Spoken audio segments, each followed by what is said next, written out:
Hello all. இன்னைக்கு நம்ம vectors டாபிக்ல பார்ட் 2 வீடியோல தான் இருக்கோம். இன்னைக்கு நம்ம parallelogram law of vector addition பத்தி பார்க்க போறோம். இந்த வீடியோ வந்து கம்ப்ளீட்டா எண்ட் வரைக்கும் நீங்க பார்த்துட்டு உங்களுக்கு எந்த இடத்துல டவுட் வந்தாலுமே சரி கீழே கமெண்ட்ல கேளுங்க. கண்டிப்பா நம்ம சால்வ் பண்ணிட்டு அடுத்த டாபிக்கோட ப்ரொசீட் பண்ணிட்டு போயிட்டே இருப்போம். ஃபர்ஸ்ட் நம்ம parallelogram law of vector addition வந்துட்டு டெரிவேஷன்லாம் பார்க்கணும் லா என்னன்னு தெரிஞ்சுக்கணும்ல.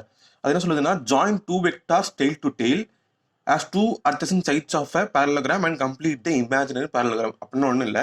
ஸோ எனக்கு இங்கே இந்த எக்ஸாம்பிள் பார்த்தீங்கன்னா 2 வெக்டார் இருக்கு, 5 மீட்டர் வெக்டார் 6 மீட்டர் வெக்டார்னு இருக்கு. ஸோ அதை நான் டெய்ல் டு டெய்ல் ஜாயின் பண்ணிட்டேன்.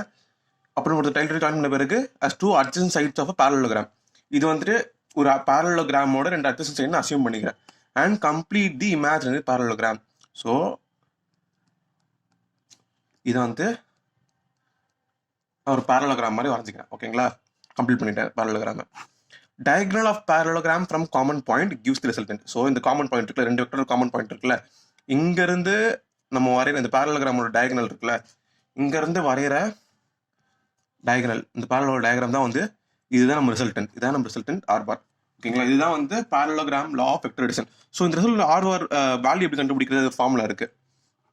R is equal to under root a square plus b square plus 2ab cos theta. இந்த ஃபார்முலா டிரைவ் பண்ணுவோம் நம்ம அடுத்து. ஃபர்ஸ்ட் ஃபார்முலா இதுதான் முக்கியமான ஃபார்முலா. இந்த ரிசல்டன்ட் ஆரோட வேல்யூ கண்டுபிடிக்கிறதுக்கு ஏ ஸ்கொயர்ன்றது ஃபர்ஸ்ட் வெக்டரோட மேக்னிட்யூட், பி வந்து செகண்ட் வெக்டர். இந்த காஸ் தீட்டா, தீட்டா வந்துட்டு இந்த 2 வெக்டர் நடுவில் இருக்க ஆங்கிள், இந்த கேஸ் 60 டிகிரி தான் தீட்டா. ஓகேங்களா, அப்புறம் இந்த ஃபர்ஸ்ட் இந்த பேஸ் வெக்டர் இருக்குல்ல, இதுல வந்து 5 மீட்டர் வந்து ஏ வெக்டர் எடுத்துன்னு வச்சுக்கோங்க. இந்த வெக்டார்ல இருந்து இந்த ரிசல்டன்ட் வந்து என்ன ஆங்கிள் இருக்கு, அந்த ஆங்கிள் ஆல்ஃபான்னு எடுத்துக்கிறேன். அந்த ஆல்ஃபா ஆங்கிள் கண்டுபிடிக்கிறது ஒரு ஃபார்முலா இருக்கு. tan alpha is equal to b sin theta by a plus b cos theta. b sin theta by a plus b cos theta. இந்த 2 ஃபார்முலா ரொம்பவே முக்கியம், ஞாபகம் வச்சுக்கோங்க. இது எப்படி வந்துச்சுன்றது டிரைவ் பண்ணி காமிச்சிடும் நம்ம. ஸோ ஃபர்ஸ்ட் நம்ம 2 வெக்டர் எடுத்துப்போம் இந்த ஃபார்முலா டிரைவ் பண்றதுக்கு. இது வந்து ஏ வெக்டார்னு வச்சுக்கலாம். ஸோ இது வந்து நம்ம பி வெக்டார், ஏ பார் பி பார். ஸோ இதனால ஆங்கிள் வந்து தீட்டா இருக்கு. நம்ம என்ன சொன்னோம், ஃபர்ஸ்ட் அந்த parallelogram கம்ப்ளீட் பண்ணிடலாம். மாதிரி parallelogram கம்ப்ளீட் பண்ணி வச்சுக்கோங்க. இப்படி ஒரு parallelogram வருது. ஸோ அந்த காமன் பாயிண்ட்ல இருந்து வர டயகனல் தான் நம்மளோட ரிசல்ட், கரெக்டா? ஸோ இந்த டயகனல் தான் வந்து ஆர். இந்த ஏ பாரோட இந்த ரிசல்டன்ட் ஆர் மேக் பண்ற ஆங்கிள் தான் நான் ஆல்ஃபான்னு எடுத்துக்கிறேன்.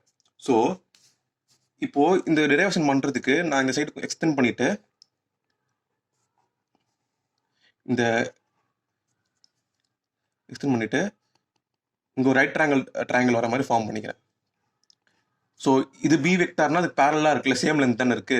ஸோ இந்த பி வெக்டர் நான் அப்படியே ஷிஃப்ட் பண்ணேன்னா இதுவும் பி தான், பி வெக்டார் தான், பியோட மேக்னிட்யூட் தான் எங்கேயும் இருக்கும்.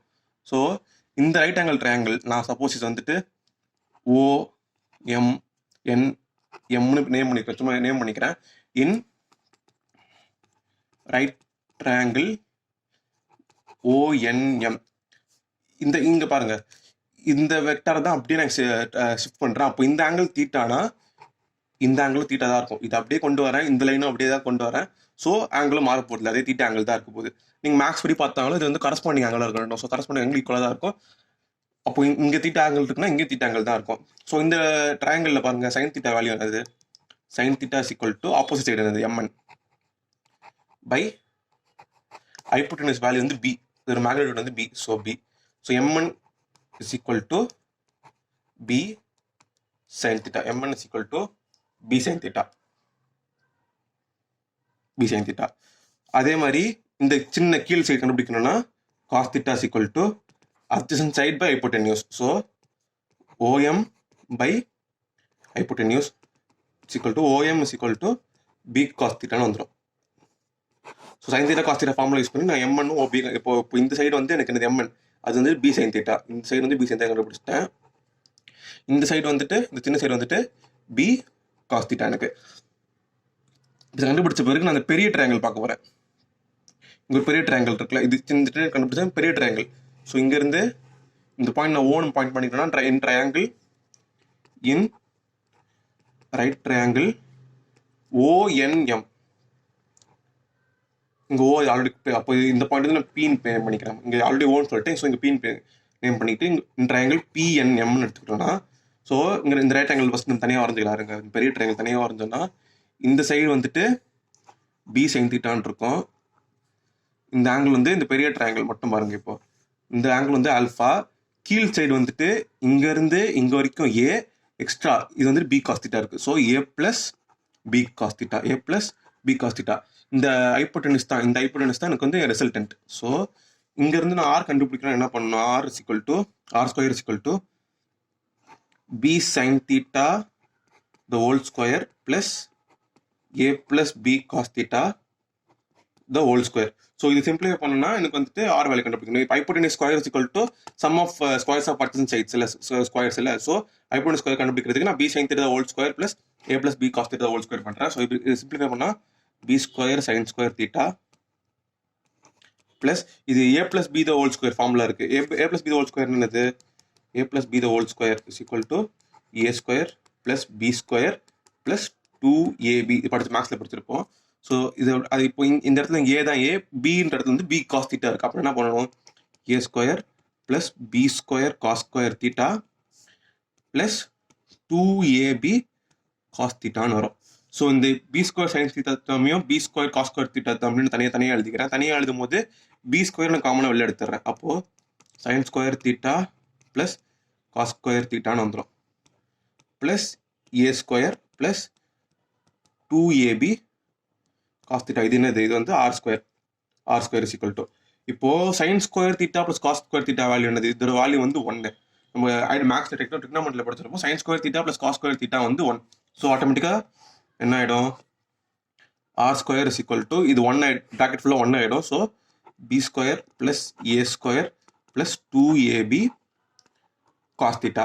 அப்போ உனக்கு வந்து ஆர் வேல்யூ வேணும். அப்போ ஸ்கொயர் ரூட் எடுத்தனா ரெண்டு பக்கமும் A square plus B square plus 2ab cos theta ஃபுல்லாக ரூட் அண்டர் ரூட் வந்துடும். ஸோ இந்த ஃபார்மில் தான் நம்ம போன பேஜ்லேயே பார்த்தோம். இது வந்து டிரைவ் பண்ணி காமிச்சாச்சு. இப்போ எனக்கு இந்த ஆல்ஃபா வேணும்னா, இப்போ எனக்கு இந்த ஆல்ஃபா வேல்யூ வேணும். ஆல்ஃபா தான் இந்த ஏ வெக்டார், இந்த ரிசல்ட் வெக்டார் நடுவில் இருக்க வேல்யூ வந்து ஆல்ஃபா. ஸோ இந்த ஆல்ஃபா வேல்யூ வேணும்னா இந்த ட்ரையாங்கிள் மட்டும் பாருங்க, tan ஆல்ஃபா என்னது, tan alpha is equal to opposite side by adjacent side. So B sine theta by A plus B cos theta. So நான் tan ஆல்ஃபா வேல்யூ கண்டுபிடிச்சிட்டேன். இந்த ரெண்டு ஃபார்மில் ஃபஸ்ட் பேஜில் பார்த்தோம். அது எப்படி வந்துச்சுன்றத இங்கே டிரைவ் பண்ணியும் காமிச்சிட்டோம். அது ஒன்றும் இல்லை, நம்ம எக்ஸ்டெண்ட் பண்ணி ஒரு ரைட் ட்ரையாங்கிள் வரமாக கன்ஸ்ட்ரக்ட் பண்ணிட்டேன். அந்த சின்ன ட்ரையாங்கிள் இருந்து இந்த ரெண்டு சைடு வேல்யூ கண்டுபிடிச்சிட்டோம். அப்புறம் இந்த பெரிய ட்ரையாங்கிள் PNM கன்சிடர் பண்ணிக்கிட்டு நம்ம வந்து பித்தகோரஸ் தியரம் யூஸ் பண்ணி ஆர் ஸ்கொயர் வேல்யூ கண்டுபிடிச்சு ரூட் எடுத்து ஆர் வேல்யூ கண்டுபிடிச்சிட்டோம். அதே மாதிரி tan ஆல்ஃபா கண்டுபிடிக்கிறதுக்கு opposite side by adjacent side பண்ணி ஆல்ஃபா வேல்யூ கண்டுபிடிச்சிட்டோம். ஸோ இதான் அந்த டிரைவேஷன் டவுட் நினைக்கிறேன். அடுத்து ஒரு கொஸ்டின் கொடுத்துருக்காங்க. Add 2 vectors of 3 units and 4 units at 90 டிகிரின்னு கொடுத்துருக்காங்க. ஸோ 2 வெக்டார் இருக்கு, 3 யூனிட்ஸ் ஒன்று 4 யூனிட்ஸ் ஒன்று, நடுவில் ஆங்கிள் வந்து 90 டிகிரின்னு கொடுத்துருக்காங்க. இப்போ எப்படி சால்வ் பண்ணலாம் இதை? ஸோ அந்த ஃபார்மில் பார்த்தாலும் R is equal to result நடுவில் எங்கேயோ இருக்கும். R is equal to under root first square 3 square plus 4 square plus 2 into 3 into 4 cos theta வந்து காஸ் 90 டிகிரி. நம்மளுக்கு தெரியும் காஸ் 90 வேல்யூ, காஸ் 90 வேல்யூ வந்து 0. ஸோ இந்த மொத்த டேர்மே 0 ஆகிடும். இந்த மொத்த டேர்மே 0 ஆகிடும். ஸோ மீதி என்ன இருக்கும், 3 ஸ்கொயர் ப்ளஸ் 4 ஸ்கொயர் தான் இருக்கும். அப்போது under root 9 plus 16 equal to root 25 equal to 5 யூனிட்ஸ்னு வந்துடும். ரிசல்ட் வந்து 5 யூனிட்ஸ். ஏன்னா இங்கே பாருங்கள் 3 ஸ்கொயர் இந்த 2 இன்ட்டு 3 இன்ட்டு 4 காஸ் 90 வேல்யூ வந்து 0. ஸோ மல்டிப்ளை பண்ணது மொத்த டேர்மே 0. மீதி வந்து இதுதான் இருக்கும். நீங்கள் சிம்பிளாக ஞாபகம் வச்சுக்கோங்க, ரெண்டு வெக்டர் நடுவில் ஆங்கிள் 90 டிகிரின்னு இருந்தாலே டேரெக்டாக அந்த ரெண்டு வெக்டரோட ஸ்கொயரை ஆட் பண்ணி நம்ம ரூட் எடுத்துட்டாலே ரிசல்ட் வந்துடும். இந்த மாதிரி நிறைய இடத்துல வந்து 90 டிகிரி இருக்க மாதிரி கொஸ்டின் வரும். ஸோ வந்து ஈஸியாக ஞாபகம் வச்சுக்கோங்க. ஏன் அப்படி டேரெக்டாக பண்ணுறோன்னா, இந்த மொத்த டேர்மே வந்து நம்ம மல்டிப்ளை பண்ணும்போது 0 ஆகிடும். ஸோ டேரெக்டாக பண்ணிடுறோம். இப்போ இதே கொஸ்டினில் வந்து ரிசல்டன்ட் வந்து இந்த ஆல்ஃபா வேல்யூ கேட்குறாங்க. இந்த ஃபர்ஸ்ட் வெக்டார்லேருந்து எவ்வளோ ஆங்கிள் இருக்குன்னு கேட்டாங்கன்னா, நம்ம ஃபார்முலா பார்த்தல tan alpha is equal to B sine theta by A plus B cos தீட்டான்னு ஃபார்முலா பார்த்தோம். ஸோ இங்கே பி வேல்யூ என்னது, பின்றது இந்த வெக்டர் தான் 4 சைன் தீட்டா வந்து angle 90 degree 4 into sine 90 degree by A வந்து 3 ப்ளஸ் 4 இன்ட்டு காஸ் 90 காஸ் 90 0. இது வந்து tan alpha value, tan alpha cos 90 0. So இந்த மொத்தம் 0 ஆகிடும். சைன் 90 வந்து 1. So tan alpha is equal to 4/3 வரும். tan alpha is equal to 4 divided by 3ன்னு வரும். sin 90 வந்து 1, ஸோ 4 into 1 4 தான் இருக்கும். இந்த கீழே செகண்ட் டேர்ம் வந்து 0 ஆகிடும் ஃபுல்லாக. ஸோ கீழே 3 மட்டும் tan alpha = 4/3. இந்த ஸ்பெஷல் ட்ரையாங்கிள் ஞாபகம் இருக்கு, நம்ம நிறைய வீடியோவில் பார்த்து ஸ்பெஷல் ட்ரையாங்கிள். ஸோ இந்த ஆங்கிள் வந்து 37 டிகிரியாக இருந்துச்சுன்னா இது 53 டிகிரியாக இருக்கும், இது 90 டிகிரியாக இருக்கும். இந்த 37க்கு ஆப்போசிட் சைடு 3 இருக்கும், இது 4, இது 5. ஸோ tan alpha = 4/3ன்னு வருது. அப்போது ஆப்போசிட் சைடு பை அட்ஜசன்ட். அப்போ ஆல்ஃபா வேல்யூ வருது. ஆல்ஃபா வேல்யூ வந்து 53 டிகிரி. இந்த ட்ரையாங்கிள் இருந்து பாருங்க, இந்த ட்ரையாங்கிளில் வந்து 53க்கு ஆப்போசிட் சைடு வந்து 4/3. இந்த ட்ரையாங்கிளில் tan 53 வேல்யூ என்னது, tan 53 = opposite side by adjacent side. So 4/3. tan 53 value வந்து 4/3. நீங்கள் tan அப்போ ஆல்ஃபா வேல்யூ வந்து வந்துட்டு 53 டிகிரி. ஆங்கிள் கேட்டிருந்தாங்கன்னா நீங்கள் ஆங்கிள் போய் கண்டுபிடிச்சிக்கலாம். ஸோ ஒரு சின்ன ஒரு கொஸ்டின் இது, நீங்கள் ட்ரை பண்ணி பார்த்துட்டு கமெண்ட்ல வந்து உங்கள் ஆன்சர் கிடைச்சுன்னு வந்து கமெண்ட் பண்ணுங்க, நம்ம கரெக்டாக இல்லைன்னு சொல்லுவோம். 2 forces of magnitude 6 Newton each acted at a point as shown in the figure. Find the resultant கொடுத்துருக்காங்க. ரெண்டு ஃபோர்ஸ் இருக்கு, ரெண்டுமே 6 நியூட்டன் தான். நடுவில் ஆங்கிள் தீட்டா வந்து 60 டிகிரின்னு கொடுத்துட்டாங்க. இது ரிசல்டன்ட் வேல்யூவும் மேக்னிடியூடும் இந்த ஆல்ஃபா வேல்யூ ரிசல்டன்ட் எப்படி இருக்குமா, இங்கே ஆல்ஃபா ஆங்கிள் ஃபார்ம் பண்ணல, அந்த ஆல்ஃபா வேல்யூ கேட்குறாங்க. ஸோ 4 ஆப்ஷன் இருக்கு, கரெக்டாக நீங்கள் பாஸ் பண்ணி ட்ரை பண்ணிட்டு கிடைக்கிற ஆன்சர் வந்து கமெண்ட்ல மென்ஷன் பண்ணுங்க. கரெக்டாக இல்லைன்னு வந்து நம்ம கண்டிப்பாக செக் பண்ணி சொல்லிடுவோம். ஓகேங்களா, கண்டிப்பாக ட்ரை பண்ணுங்க. ஈஸியாக நீங்கள் சம் மாதிரி டேரக்டாக ஃபார்முலைஸ் பண்ணி பண்ணுற சம் தான். இந்த ஆங்கிள் மேக்னிடியூடும் அந்த ஆங்கிள் மட்டும் தான் மாறுது. ட்ரை பண்ணி பாருங்க. ஸோ அடுத்து ஒரு கொஸ்டின் கொடுத்துருக்காங்க. என்ன கொடுத்துருக்காங்கன்னா, 2 vectors of equal magnitude are added to give resultant which is of same magnitude as the 2 vectors. Find the angle between 2 vectors. அதாவது 2 வெக்டார் இருக்கு, ரெண்டு ரிசல்டன்ட் வெக்டரோட வேல்யூ இருக்கும்ல, அதுவும் வந்து அந்த வெக்டர் வேல்யூ தான். 2 ஈக்குவல் வெக்டர்ஸ் இருக்கு. So A = B = R. இதான் கொஸ்டின்ல கொடுத்துருக்காங்க. 2 வெக்டர் மேக்னிடியூடு ஈக்குவல், அந்த ரிசல்டன்ட் வருதுல அதோட மேக்னிட்டும் இந்த 2 வெக்டர் ஈக்குவலாக தான் இருக்கு. அப்போ நம்மளுக்கு ஃபார்முலா என்ன தெரியும், R² = A² + B² + 2AB cos θ. இந்த ஆங்கிள் பிட்வீன் தி 2 வெக்டர்ஸ் தான் கேட்குறாங்க. ஸோ R² வந்துட்டு இது 3மே ஈக்குவல் தானே. ஸோ வந்து நான் எல்லாமே A² எழுதிக்கிறேன். எல்லா 3 வேல்யூ ஈக்குவலாக இருக்கிறதுனால இதுவும் A² தான். A² + A² + 2A² 2A² cos θ வரும். So A² = 2A² x² + A² 2A² + 2A² cos θ. இந்த 2A² இந்த பக்கம் வந்துச்சுன்னா -A² இருக்கும். ஏன்னா A² - 2A² -A² = 2A² cos θ. So இந்த 2A² இந்த பக்கம் டினாமினேட்டர்ல கொண்டு வந்தேன்னா, so -A² / 2A² cos θ sorry கரெக்டாக பண்ணுங்க. இந்த 2A² இந்த பக்கம் டினாமினேட்டர் கொண்டு வந்தேன்னா என்ன ஆகும், -A² / 2A² = cos θன்னு வரும். அப்போ A² கேன்சல் ஆயிடுச்சுன்னா cos θ = -1/2ன்னு வரும். அப்போ θ என்னதுன்னா θ = 120 டிகிரி. எப்படி 120 டிகிரி கேட்டிங்கன்னா, இது ஞாபகம் வச்சுக்கோங்க. நீங்கள் மேக்ஸ் படிச்சிருந்தீங்கன்னா மேக்ஸ் நீங்களே பார்த்துருப்பீங்க, உங்களுக்கு ஈஸியாக தெரிஞ்சிருப்பாது. ஸோ இந்த இது ஞாபகம் வச்சுக்கோங்க. ஆல் சில்வர் டீ கப்ஸ், இது வந்து குவாட்ரண்ட்ஸ். எந்த குவாட்ரண்ட்ல இது ஆல்னா ஆல், ஏனா ஆல், எஸ்னா வந்து சைன், டீனா டேன், சீனா காஸ். எந்த குவாட்ரண்ட்ல இந்த ஆங்கிள் இருக்கோ இந்த கொடுத்துருக்க வேல்யூ வந்து பாசிட்டிவாக இருக்கும். ஸோ 120 டிகிரின்றது எங்கே இருக்கும், 120 செகண்ட் குவாட்ரண்ட்ல இருக்கும். செகண்ட் குவாட்ரண்ட்ல வந்துட்டு சைன் மட்டும்தான் பாசிட்டிவாக இருக்கும், காஸ் வந்து நெகட்டிவாக இருக்கும். ஸோ வந்துட்டு காஸ் θ வந்து காஸ் 120 வந்து எப்படி எழுதலாம், காஸ் 120 வந்துட்டு காஸ் 180 - 16 எழுதலாம். 180 - 16னா இந்த ஆங்கிள் வந்து 180 60 மைனஸ் பண்ணுறோம். அப்போ இந்த டேரக்ஷனில் போகிறோம், கரெக்டுங்களா. ஸோ இந்த குவாட்ரண்ட்ல ஆங்கிள் இருக்கு, இந்த குவாட்ரண்ட் ஆங்கிளாக இருக்குன்னா அது மைனஸாக தான் இருக்கும், காஸ் θ வேல்யூ மைனஸாக இருக்கு. ஸோ 180 - 16ன்றதுனால இந்த 180 விட்டுட்டு காஸ் 60 மட்டும் எழுதிக்கோங்க, மைனஸ் காஸ் 60. காஸ் 60 வந்து ஆஃப், ஆனால் செகண்ட் குவாட்ரண்ட்ல இருக்கிறதுனால மைனஸ் ஆஃபாக இருக்கு. ஸோ காஸ் θ -1/2 இருந்தால் θ வேல்யூ வந்து 120 இருக்குன்னு காமிச்சுக்கோங்க. இந்த ஆல் சில்வர் டீ கப்ஸ் நம்மளுக்கு ஈஸியாக போட்டுடலாம். அடுத்த கொஸ்டின் பார்த்தீங்கன்னா புரிஞ்சிருக்கும். டவுட்ஸ் இருந்தால் வந்து கமெண்ட் கண்டிப்பாக கேளுங்க. 2 vectors P and Q as sum of 18, okay, and the resultant is 12. The resultant is perpendicular to smaller of the 2 vectors. Find the value of P and Q and angle between them கொடுத்துருக்காங்க. ஓகேங்களா. So 2 vector இருக்கு P and Q. P vector எப்படி எடுத்துக்கோங்க, ஓகேங்களா. ரெண்டு தடவை some P plus Q வந்து 18 கொடுத்துருக்காங்க, ரிசல்டன் 12. நல்லா புரிஞ்சுக்கோங்க, சம்மு வேற ரிசல்டன். சம்மு வந்து ஜஸ்ட் வந்து நம்ம மேக்னிட்யூட் வந்து ஜென்ரலாக ஆட் பண்ணுறோம். ரிசல்ட்னா அப்படி இல்லை, நடுவில் இருக்க ஆங்கிளும் முக்கியம், ஆங்கிளுக்கு ஏற்ற மாதிரி ரிசல்ட்டும் மாறும். சம்முக்கும் ரிசல்ட்டுக்கும் இருக்க வித்தியாசம் நல்லா புரிஞ்சுக்கோங்க. சம்முன்னு கொடுத்துருந்தாங்கன்னா ஜஸ்ட் வந்து அது ரெண்டு மேக்னிட்யூட் வந்து நம்ம ஆட் பண்ணுறோம். ரிசல்ட்னா நடுவில் இருக்க ஆங்கிளும் மேட்டர் ஆகும், நடுவில் இருக்க ஆங்கிள் பொறுத்த மாதிரி ரிசல்ட்டோட மாறும். நம்மளுக்கு ஃபார்முலா படிச்சோம், R = A² + B² + 2ab cos theta. So நடுவில் வந்து ஆங்கிள் மாறும்போது ரிசல்டனோட வேல்யூவும் வந்து மாறும். ஆனால் சம் அப்படி இல்லை, ஜஸ்ட் நம்ம அந்த ரெண்டு மேக்னிடியூட ஆட் பண்ணுறது தான் சம். என்ன கொடுத்துருக்காங்க, the resultant is perpendicular to the smaller of the two vectors. இப்போ நான் p தான் ஸ்மாலர் வெக்டார்னு எடுத்துக்கிறேன், இந்த ரெண்டு வெக்டர் வேல்யூ தெரியாது, நான் p வந்து ஸ்மாலர்னு எடுத்துக்கிறேன்னு வச்சுக்கோங்க.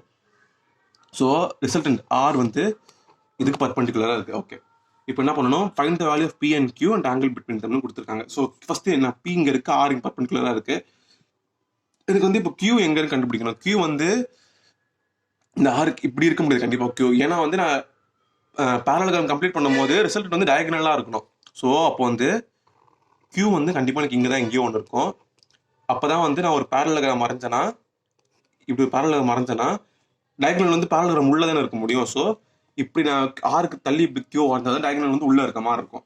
ஸோ கொடுத்துருக்க இன்ஃபர்மேஷன் வந்து புரிதலுக்காக நீங்கள் டயக்ராம் வரைய கூட ஈஸியாக பண்ணல. எப்படின்னா இப்போ வந்து ரிசல்டன்ட் வந்து p வெக்டருக்கு பர்பண்டிகுலராக இருக்குன்னு சொல்லிட்டாங்க. அப்போது tan alpha என்ன படுத்தும், tan alpha is equal to b sin theta by a plus b cos theta கொடுத்துருக்க தெரியும் நம்மளுக்கு. ஓகேங்களா, ஸோ அப்போது tan alpha இங்கே ஆல்ஃபா வேல்யூ 90 டிகிரி கொடுத்தாங்க. இந்த ரிசல்டன்ட் வந்துட்டு pக்கு பர்பண்டிகுலர்னு அர்த்தம், ஆல்ஃபா 90 டிகிரின்னு அர்த்தம். So tan 90 is equal to b sin theta by a plus b cos theta. ஆனால் tan 90 வேல்யூ என்னது, tan 90 வேல்யூ வந்து இன்ஃபினிட்டி ஒரு அன்டிஃபைன்ட் வேல்யூ இன்ஃபினிட்டி tan 90. இது வந்து இந்த ரைட் சைடு வந்து இன்ஃபினிட்டியாக வரணும் என்ன அர்த்தம், டினாமினேட்டர் வந்து 0 ஆகணும். டினாமினேட்டர் 0 இருந்தால் தான் எனிதிங் டிவைட் பை 0 1/0 எது எனிதிங் டிவைட் பை 0 வந்து ஒரு அன்டிஃபைன்ட் வேல்யூ தான். ஸோ டினாமினேட்டர் 0 ஆகினா தான் எனக்கு வந்து அது லெஃப்ட் சைட் கூட ஈக்குவலாக வரும், ஒரு அன்டிஃபைன்ட் வேல்யூ வரும். அப்போது a plus b cos theta is equal to 0 வரணும். அப்போ a is equal to minus B cos தீட்டான ஒரு ரிலேஷன் கண்டுபிடிச்சிட்டேன் நான். இப்போ as equal to minus B cos தீட்டான ஒரு ரிலேஷன் கண்டுபிடிச்சிட்டேன். இந்த டயக்ராம் குழப்பிக்காதீங்க, ஏன்னா இப்போ கியூ வந்து எனக்கு ரிசல்ட் வந்து ஆருக்கு வந்து பர்பண்டிகுலர்னு நான் கண்டுபிடிச்சிட்டேன்.